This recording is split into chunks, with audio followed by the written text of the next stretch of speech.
Hi there, and welcome to the Sunday after Easter, which has always been known as Doubting Thomas Sunday, because we read that account of Thomas the Apostle, who wasn't present after Jesus made his first appearance to the apostles and doubted.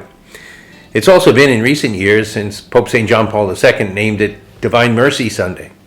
And I think these two types of celebrations come together in a nice unity. So let's read the Gospel. It's from chapter 20 of St. John. On the evening of that first day of the week, when the doors were locked, where the disciples were, for fear of the Jews, Jesus came and stood in their midst and said to them, "Peace be with you." When he had said this, he showed them his hands and his side. The disciples rejoiced when they saw the Lord. And Jesus said to them again, "Peace be with you. As the Father has sent me, so I send you."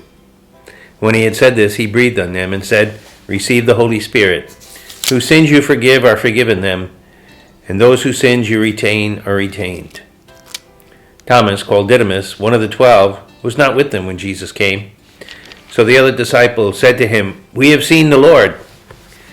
But he said to them, "Unless I see the marks in his hands and put my finger in the nail marks and my hand into his side, I will not believe." Now a week later, his disciples were again inside, and Thomas was with them. Jesus came, although the doors were locked, and stood in their midst and said, "Peace be with you." Then he said to Thomas, "Put your finger here and see my hands. Bring your hand and put it into my side, and do not be unbelieving, but believe." Thomas answered and said to him, "My Lord and my God." Jesus said, "Have you come to believe because you have seen me? Blessed are those who have not seen and have believed." Now Jesus did many other signs in the presence of his disciples that are not written in this book.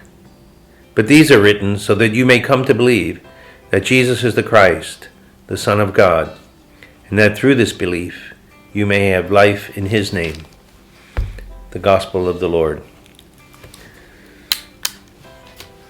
We're all familiar with Doubting Thomas, and there's a little bit of Doubting Thomas in every one of us, isn't there? Thomas wasn't there when Jesus appeared to the disciples the night of the resurrection. He was away from the community. He was off on his own. And that's always a bad place to be when it comes to belief, because our belief gets stronger in the presence of others. When we're around others who believe, we feed off each other, and the Holy Spirit can work. And it's easier for us to believe when we see the example and the witness of others. But when we allow ourselves to be alone and isolated, well, then the devil works his worst on us. But there's a little detail there that Thomas reveals when they come to him afterwards and say, "Gee, we've seen the Lord," which is the exact same thing Mary Magdalene said to the apostles that morning.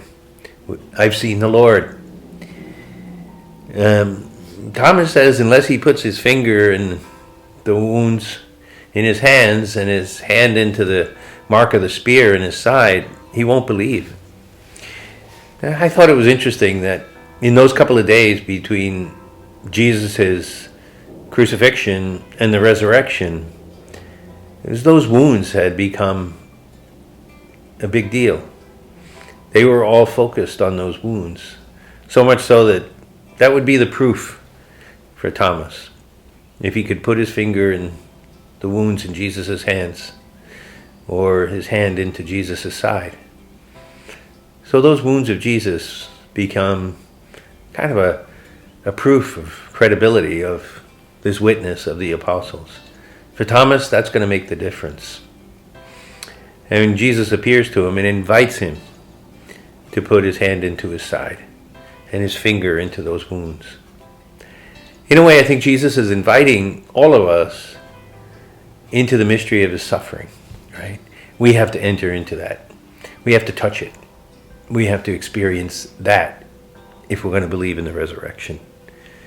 And when we have our struggles and our sufferings, another way to look at them is that Jesus is inviting us into the mystery of his suffering.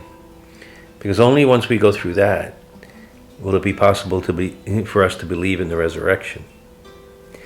And I think that's where we encounter mercy.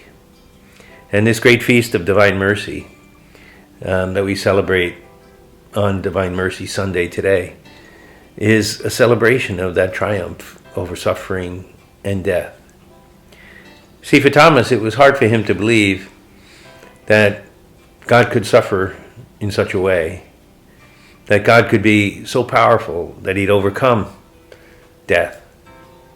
And also, perhaps, and this is our problem today, we struggle to believe that God could be so good and so merciful that he could forgive all our sin. And Pope John Paul II used to say all the time, we live in a world that's afraid of the mercy of God. Strange thing to say. Afraid of mercy? Yeah, we're afraid of it because we can't help but think of it as pity, as something degrading and demeaning to us. And we don't want that. But when we realize that mercy is really the fruit of Jesus suffering and dying for us, and that we're invited into that mystery of love through suffering, then it changes. Then we see that we have an awesome God who's filled with love, and we're not afraid to approach that throne of mercy. So let's celebrate the mercy and the goodness of God, which are beyond our imagining, but nevertheless, it's a reality. Happy Divine Mercy Sunday.